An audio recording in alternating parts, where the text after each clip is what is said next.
इस समय की बड़ी खबर बांदा से प्रशासन ने बालू माफिया राजा कंस्ट्रक्शन को क्लीन चिट दे रखी है, जिसके चलते वह साड़ी बालू खदान खंड 4 संख्या में बेपरवाह होकर दबंगई के दम पर एनजीटी के नियमों को ताक पर रखकर भारी पोकलैंड मशीन से नदियों का कर रहे हैं दोहन और सरकार को चूना लगाते हैं। ऐसा पेपरों में प्रकाशित भी किया जा चुका है, लेकिन आज का हाल यह है कि ओवरलोड बालू भरे ट्रक दिन रात तेज गति से धड़ल्ले से बिना रोक टोक के निकल रहे हैं, जिससे खपटिया कला के रास्ते में होकर जाने वाले ओवरलोड ट्रक किसी भी दिन तेज गति और ओवरलोड बालू भरे होने के कारण स्थानीय लोगों और आने जाने वाले बच्चों को मौत की नींद सुला सकते हैं। भ्रष्टाचार की यह पूरी रिपोर्ट देखिए हमारी। बांदा के खपटिया कला में चिराग तले अंधेरा, फिर भी सरकारी नौकरशाही प्रशासन के नजरों में अपनी छवि बना रहे। बांदा के जमुना प्रसाद बॉस जी की कुत्ते के आगे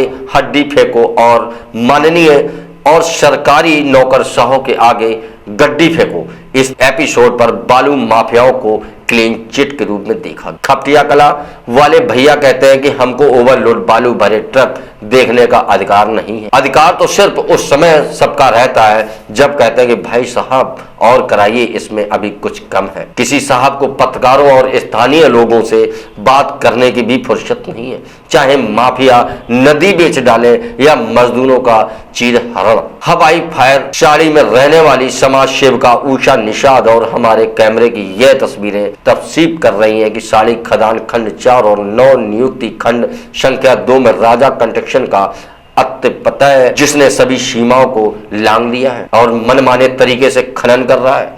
बालू का परिवहन किया जा रहा है।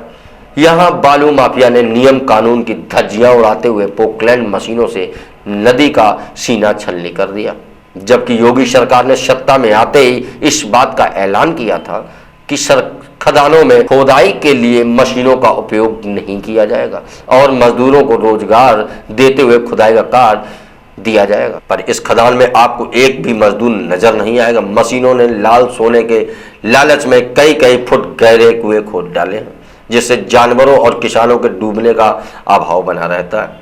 इसी वर्ष इलाके की एक खदान में किसानों के 3 बच्चे डूबकर भी जान गंवा चुके हैं, लेकिन बालू माफिया बाज नहीं आ रहे हैं। इतना ही नहीं, राजा कंस्ट्रक्शन के संचालक सरकार को भी चूना लगा रहे हैं और बिना धड़ल्ले से ओवरलोड और एनआर तक दिन रात गुजर रहे हैं। समाज सेवी ओम प्रकाश दीक्षित ने बताया कि इस बारे में पुलिस से बात की जाती है तो उनका कहना यह रहता है कि हमें हस्तक्षेप के अधिकार न होने की बात कही और जिम्मेदार अधिकारी फोन नहीं उठाते हैं।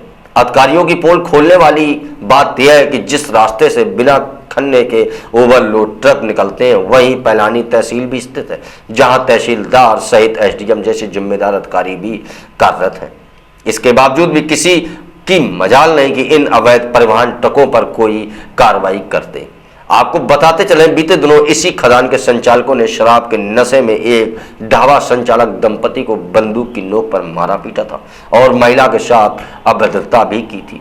पर पैसों के आगे सारा मामला अंधेरी कोठरी में छिप सा गया। अगर यही आलम रहा तो निश्चय ही एक बार फिर बड़ी घटना घट सकती है और यह माफिया सरकार को चूना लगाकर फरार हो जाएंगे। बांदा से केएनपी न्यूज़ 1 के लिए मोहम्मद अनस की रिपोर्ट।